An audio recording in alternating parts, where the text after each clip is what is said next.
Welcome to Sorrel's Kitchen. Today we're making a delicious elderflower and lemon drizzle cake, and I can't wait to show you.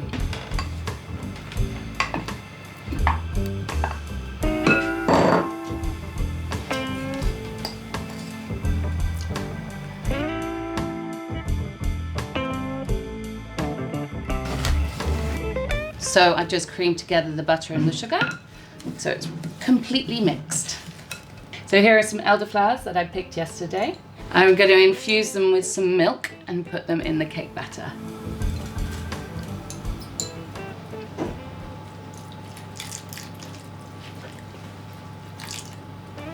I'm going to add the eggs now, but I'm going to crack them into a separate bowl just to avoid shell going into the batter.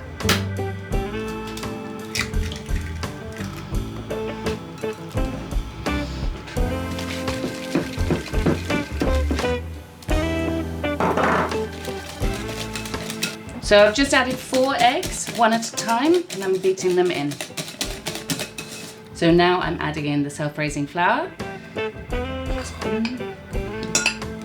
Spoonful at a time. Now I'm adding some ground almonds. And now 1.5 teaspoons of baking powder. These are quite small lemons, so I'm going to zest 2 in. If you've got large lemons, just stick with 1. And a pinch of salt. This is the infused milk and elderflower, and I've just let it cool down a bit, and now I'm going to strain it off. Now I'm going to add it to the batter.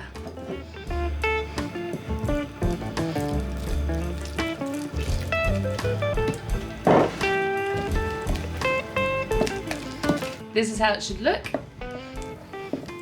I just greased and lined a 900-gram loaf tin, and I'm going to pour it in there.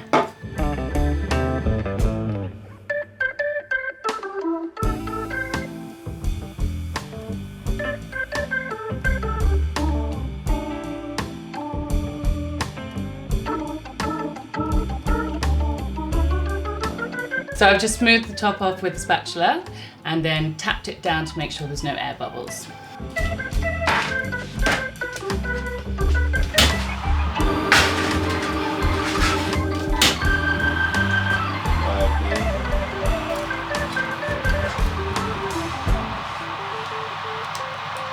So here's some more elderflowers that I'm going to infuse with the syrup that I'm going to soak the sponge in.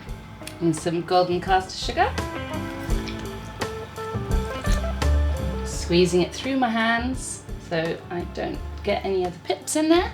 Mixing the lemon juice, the golden caster sugar and the elderflowers. I'm just going to add a little bit of water. I'm just going to put that on the whole. So this is the syrup that I just let infuse with the elderflowers. I'm just going to strain off the elderflowers and poke holes in the cake and let it soak in. I do this because it makes it more moist.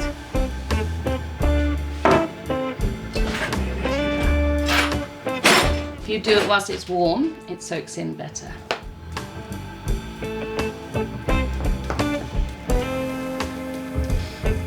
Just pour it over and it will soak into those holes.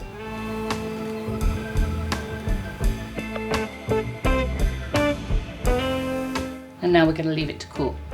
I'm making an icing for that elderflower cake. So I'm going to use this gorgeous elderflower cordial from Belvoir and just some icing sugar, obviously. And I'm going to use some very white elderflowers. That means they're fresh, not brown.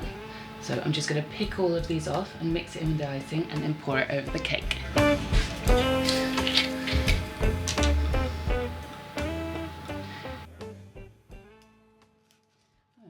You've got to sift the icing. Zesting some lemon into it for extra flavour.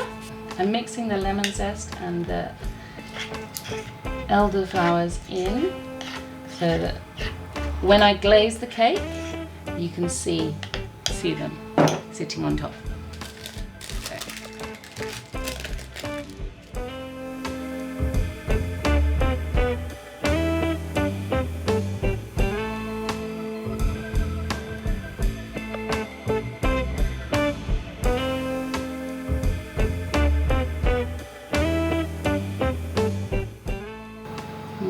See those little flowers coming through?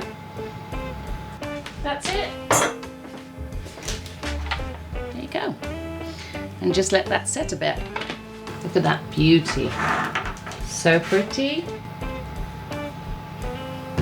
Oh my God, it's so moist.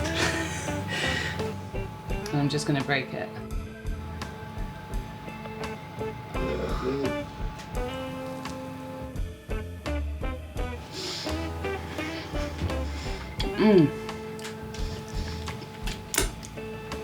That's so good. Surprisingly, it tastes of elderflower, lemon and almond.